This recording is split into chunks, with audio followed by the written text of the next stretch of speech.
This presidential race is consuming everybody. This last week has been crazy.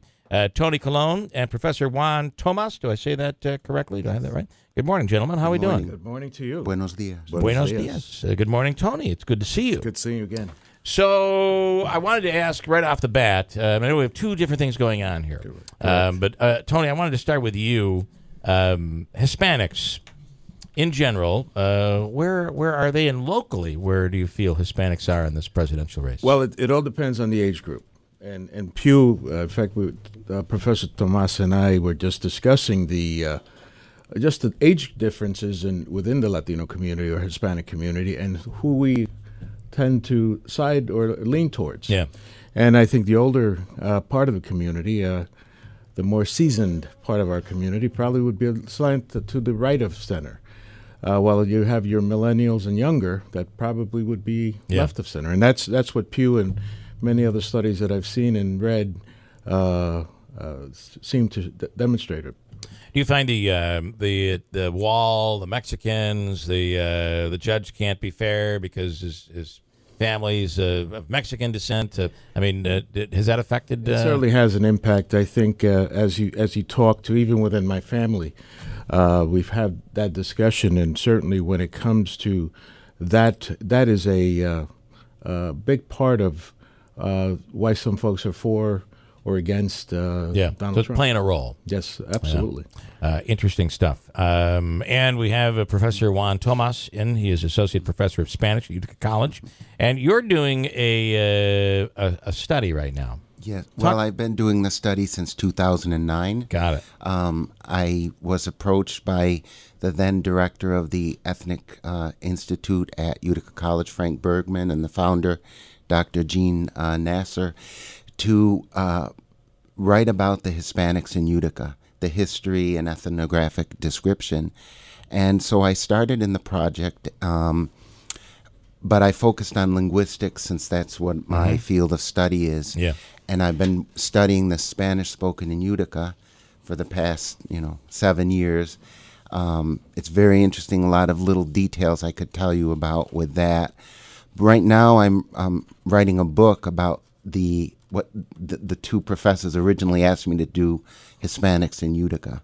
So explain to me, are you studying the language or the behavior, the careers, the progression of? I first focused on the language exclusively. So the language being different in Utica than elsewhere? Well, actually, that's what I thought. Yeah. But it's not. Because there's East Utica Italian. Oh, we know yeah, that's absolutely. The case. That's a different language. It's, yes. What's going on in Utica is really what's going on all over the United States. The Hispanic community in Utica is growing phenomenally. Yeah. We're now 10.5% of the city of Utica. Wow. But it's a new population, basically Puerto Rican, and that has effects or influences on the legal representation. I mean, Puerto Ricans are American citizens. Right. So the concerns of the Hispanic community in Utica would be different from other areas in the United States. The language in itself, though, really is, it's what I found is the Spanish spoken in Utica is part and parcel of U.S. Spanish, and there's not really a D grade. There's not an attrition. It's a whole system. What you do find, though, is the language is not being transmitted.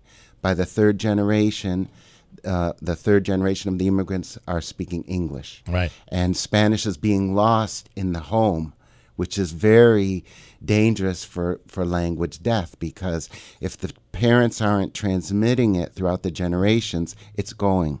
Yeah. Because you can find Spanish in the churches in Utica, in the businesses, in the schools, but if you don't find it in the home, it's going to be lost eventually. But while it's being spoken, it's a normal system. It's not a bastardized version of the Spanish language. Do we associate, is there an influence from New York City? Yes. Yeah. That's true. and it's very interesting because in New York City, what's going on is we call it dialect leveling, whereas you might start with a huge group of Puerto Ricans, and then if you have a different group of Mexicans, they speak different versions of Spanish. And I think that's one of the underlying themes of everything I'm doing, not only the linguistics, but the people side of the project, that Latinos and Hispanics don't speak with one voice, even in the language. Right. And to lump them together by saying Latinos, and you just asked Tony, what's the Latino political view? That is a very difficult question to ask. It goes back to what you were saying about Italians in East Utica. The word Italian is used by Americans of Italian descent. If you talk in the Italian community, they'll say, well, I'm Neapolitan, I'm Calabrese, I'm Sicilian. And that's very similar to what's going on with the Hispanic community. Well, you learn, it was my language in high school. I took Spanish. So I got to tell you, the first thing you learn is the bad words. And you realize a few of these bad words mean one thing in Mexico and another thing in Puerto Rico. It's completely different. And some of the words are not offensive in other countries. Right. Exactly. And Utica has interesting stories about those words. There's maybe I shouldn't say this, but a business on Bleecker Street whose name caused a huge concern when it was first proposed. Now we got to know the name. The name of the business, El Barajo, which is an innocent word. Great restaurant. Very I agree. But its original name was going to be something different, which to many ears is offensive, but to other ears, it's just a word. Yeah. Can you? I'm dying to know what that word was. What it meant in one version of the language versus another? Can I say it on radio? Well, give us an idea. Carajo is a very strong expletive. It's I've been called that. But you're right. It comes from, once again, and I was involved when Tim Julian was in office when this all came about. And he got calls from the older senior citizens from the Twin Towers on Bleecker when they noticed the name of the restaurant coming up as it was opening. And they called Tim, and I got involved in talking to the owner. And he very creatively changed the name, just the one letter, changed the entire situation where it still remains Barajo. And that is the simple example of sometimes words in different parts of the community. It comes from, in fact, when I spoke to the owner, he mentioned it just comes from a song that was very popular at the time, that it was very well accepted. It was not in any way, shape, or form deemed a foul language. So, but in the same fashion, you have individuals that were offended, and that was a great example, I think, of what can happen with just one word in different parts of our community when it comes to you see this around the world, but we're seeing this right inside a community based on different cultures and where these people have come from. Very interesting stuff. So what about the economics for Hispanics in Utica and the Mohawk Valley? Again, now we're going into the second half of my project, more about the story. I do believe that plays a role in politics, too, sometimes. That's correct. Yes.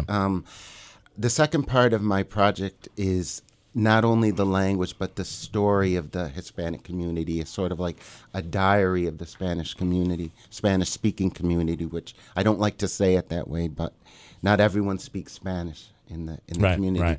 The very interesting thing with economics and sort of migration to the area is when the area was falling down, losing industry, losing jobs, losing people, the Latino population continued to migrate here. And it's now, as I said, 10.5% of the city of Utica. It's been growing in spite of declining economics. People have been finding a way to make a living. You mentioned New York City. A lot of people come here because they want to get away from New York City, pay a reasonable rent, and have a safer place to live than in New York City. So this area has been attracting Latinos in that area. And we just talked about a business. People see opportunity. Yes. In fact, the owner of that business came here because of that. He was visiting friends. He saw there's not many restaurants here. he saw an opportunity and I think a lot of people now are enterprising and they're setting up their own businesses and trying to make a way. That's where I think the economic part is coming into play. All right. So when will you have a book? You're writing a book. I'm on writing all this, it now, and yeah. it'll be. You don't know when it'll be out. You're in the Well, process my of writing target, it now. I'm being very ambitious. Targets are is next spring. I Okay. want to finish the rough draft by next spring. I'm up to about the year 2000, and I'm focusing on incidents like we just talked about, the one about El Barajo, El Carajo, as well as there's many other little-known things that happen in the Utica Hispanic community that I think have relevance on a national stage. Very cool. I mean, they're interesting to us. We live here, but they're also interesting even on a worldwide stage. When we are quite the interesting melting pot here. In fact, one of the things community. I did want to mention, Bill, if folks want to hear more about this, Professor Tomas will be at the Historical Society on Saturday from 10 to 1 to give a presentation on this. So this will be an opportunity for us to, as a community, to come out and to learn more about before the book comes out. As far as some little snippets of what, and a full-fledged presentation on the Latino community and certainly some of the aspects that maybe folks just didn't know. You want to make a prediction on who's going to win this presidential race there, Tony Colon? We are an apolitical organization. That's right. I knew that answer was coming. Gentlemen, great stuff. You want to... Just a last question. Where can I learn more about how to dance, a Spanish dance? Dance. Well, let me just clue you in. Hey, wait, no, he's like, wait, let me tell him. Let me clue you in. Just this is a technique I've read in a book somewhere. Okay. That you don't know how to dance. So you want the young lady or women in the dance club to show you how to dance. So even if you're a dancer, you never admit that you're a dancer. Play dumb. Like it. You could apply that to many different facets of life, to be honest. Great strategy. All right, gentlemen. So where do I go to have a young lady show me how to dance? We'll come on Saturday to the presentation at the Historical You'll Society. find out some more. You'll find somebody You'll there. meet many people. Somebody and will dance with you. That's correct. All right, gentlemen, thank you so much. Thank you very much for the opportunity.